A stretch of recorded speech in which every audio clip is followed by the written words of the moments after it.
Assalamualaikum warahmatullahi wabarakatuh. Perkenalkan, nama saya Herunisa dengan NIM 2022050103015 dari Prodi Manajemen Bisnis Syariah kelas A. Di sini saya akan membacakan soal beserta menjelaskan jawaban yang telah saya kerjakan.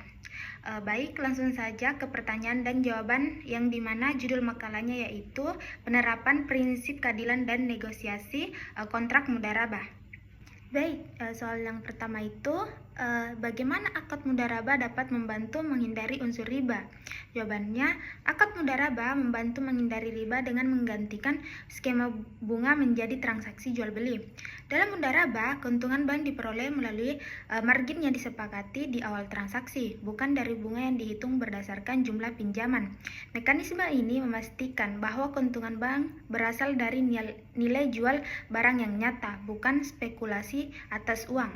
Selain itu, mudharabah melibatkan transparansi penuh tentang harga pokok barang, margin keuntungan, dan syarat pembayaran, sehingga nasabah memahami secara jelas nilai yang harus dibayar, berbeda dengan sistem riba, di mana bunga dapat berubah sesuai waktu atau penalti keterlambatan. Mudharabah menetapkan jumlah pembayaran yang tetap sejak awal, sehingga tidak ada unsur eksploitasi. Dengan cara ini, mudharabah menjadi solusi pembiayaan dengan sesuai dengan prinsip syariah, memberikan keuntungan bagi bank dan nasabah tanpa melanggar larangan Islam terhadap riba. Soal yang kedua itu jelaskan pengertian akad mudharabah dan penerapannya dalam perbankan syariah.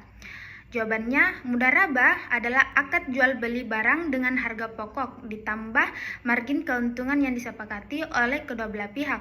Akad ini penjual harus memberitahu harga pokok barang kepada pembeli serta margin keuntungan yang diambil. Dalam konteks perbankan syariah, mudharabah digunakan sebagai produk pembiayaan untuk memenuhi kebutuhan nasabah tanpa melibatkan unsur riba. Misalnya, ketika nasabah ingin membeli barang seperti kendaraan atau properti, bank syariah akan membeli barang tersebut terlebih dahulu dari pemasok. Setelah itu, bank menjual barang tersebut kepada nasabah dengan menambahkan margin keuntungan yang telah disepakati. Proses ini dilakukan dengan transparansi penuh agar nasabah mengetahui seluruh detail transaksi, termasuk harga pokok, margin keuntungan, dan jangka waktu cicilan. Selain itu, perjanjian dilakukan dengan ijab kabul sesuai syariah dan harus bebas dari unsur ketidakpastian. Dengan mekanisme ini, mudharabah tidak hanya berfungsi sebagai transaksi ekonomi, tetapi juga mencerminkan nilai-nilai keadilan dan transparansi yang menjadi dasar dalam sistem ekonomi Islam. Soal yang ketiga itu ada bagaimana prinsip keadilan diterapkan dalam negosiasi akad mudharabah. Jawabannya, prinsip keadilan dalam negosiasi akad mudharabah diterapkan dengan memastikan keseimbangan hak dan kewajiban antara bank dan nasabah. Negosiasi dilakukan untuk mencapai kesepakatan yang tidak memberatkan salah satu pihak. Sebagai contoh, bank syariah harus menetapkan margin keuntungan yang wajar berdasarkan analisis kemampuan keuangan nasabah. Jika nasabah merasa margin terlalu tinggi atau tenor pembayaran terlalu panjang, ia dapat mengajukan keberatan dan bank wajib mempertimbangkan permintaan tersebut. Selain itu, keadilan juga terlihat dalam transparansi informasi, di mana bank harus menjelaskan detail transaksi, termasuk harga pokok barang dan biaya tambahan lain seperti administrasi atau ansuran. Dengan adanya musyawarah yang terbuka, kedua pihak dapat mencapai kesepakatan yang saling menguntungkan. Penetapan keadilan ini tidak hanya melindungi nasabah dari eksploitasi, tetapi juga memperkuat kepercayaan terhadap lembaga keuangan syariah sebagai institusi yang berkomitmen terhadap nilai-nilai syariah. Soal yang keempat itu ada mengapa transparansi menjadi elemen penting dalam akad mudharabah. Jawabannya, transparansi adalah elemen penting dalam akad mudharabah karena memastikan bahwa kedua belah pihak memahami hak dan kewajiban secara jelas.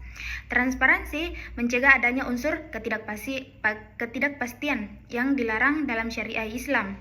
Dalam akad ini, bank syariah harus memberikan informasi rinci kepada nasabah mengenai harga pokok barang, margin keuntungan, biaya tambahan, dan syarat pembayaran.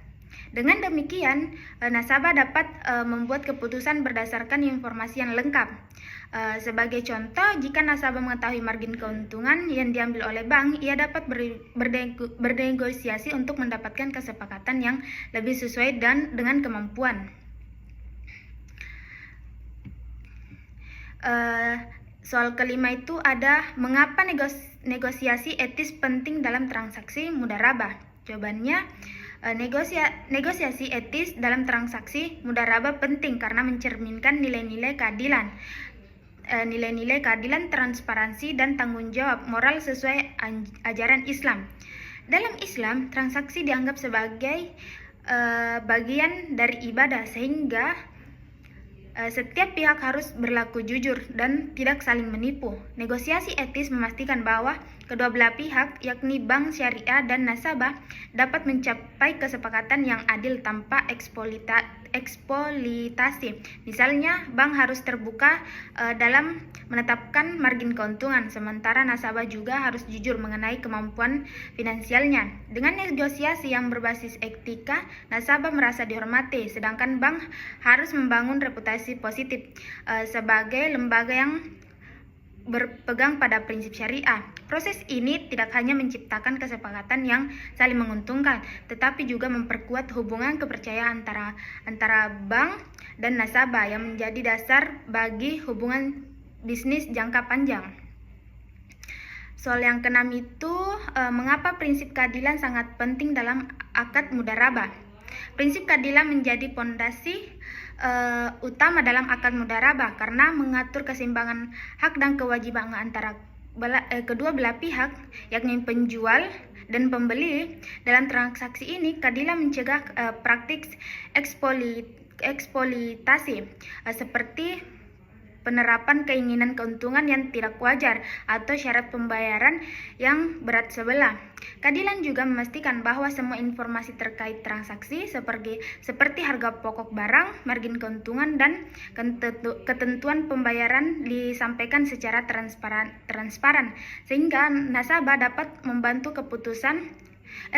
keputusan yang rasional. Selain itu, keadilan mencerminkan nilai-nilai syariah yang mengutamakan kesetaraan dan perlindungan hak semua pihak. Ketika keadilan diterapkan, nasabah merasa lebih aman dan percaya terhadap bank syariah, sedangkan bank dapat mempertahankan reputasi dan kredibilitas. Dengan demikian, prinsip keadilan tidak hanya berfungsi sebagai pedoman moral, tetapi juga menciptakan hubungan bisnis yang sehat, saling menguntungkan, dan berkelanjutan. Soal yang ketujuh itu, bagaimana transparansi diterapkan dalam negosiasi harga pada akad mudharabah. Transaksi dalam negosiasi harga pada akad mudharabah diterapkan dengan memberikan penjelasan rinci kepada nasabah tentang harga tentang harga pokok barang, margin keuntungan, dan biaya tambahan lainnya yang mungkin timbul. Bank syariah sebagai penjual memiliki kewajiban untuk menginformasikan kepada nasabah mengenai harga barang yang dibeli dari pemasok. Selain itu, margin keuntungan yang ditambahkan oleh bank harus disampaikan dengan jelas dan disepakati bersama sebelum akad dilakukan. Proses ini memungkinkan nasabah memahami seluruh komponen harga yang harus dibayarkan. Jika nasabah merasa keberatan dengan margin atau syarat pembayaran, ia dapat mengajukan negosiasi untuk mencapai kesepakatan yang lebih sesuai. Transparansi juga mencakup penghindaran dari unsur ketidakpastian, di mana setiap pihak mengetahui hak dan kewajiban secara jelas.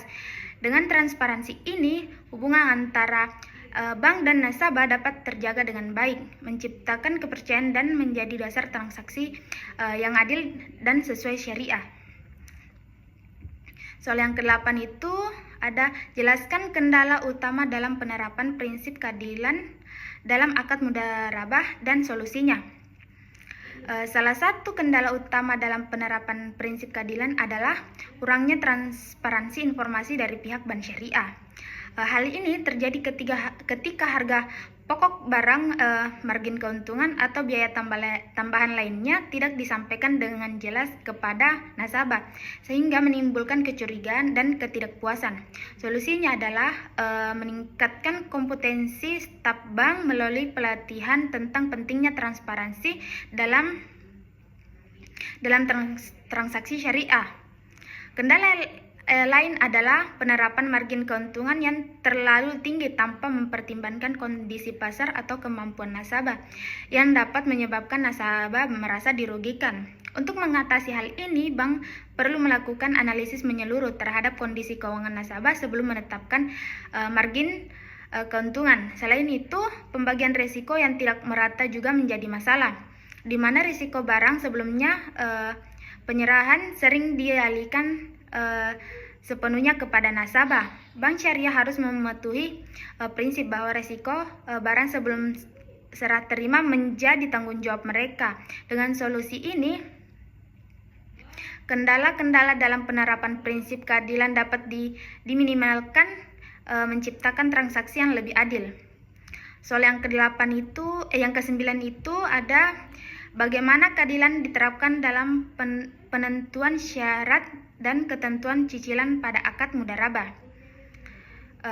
Jawabannya, keadilan dalam menentukan syarat dan ketentuan cicilan pada akad mudharabah diwujudkan melalui musyawarah antara bank dan nasabah untuk mencapai kesepakatan yang saling menguntungkan.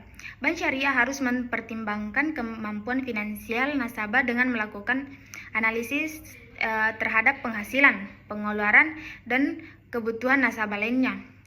Besaran cicilan bulanan serta jangka waktu pembayaran disesuaikan agar tidak memberatkan nasabah, tetapi tetap memberikan keuntungan yang wajar bagi bank.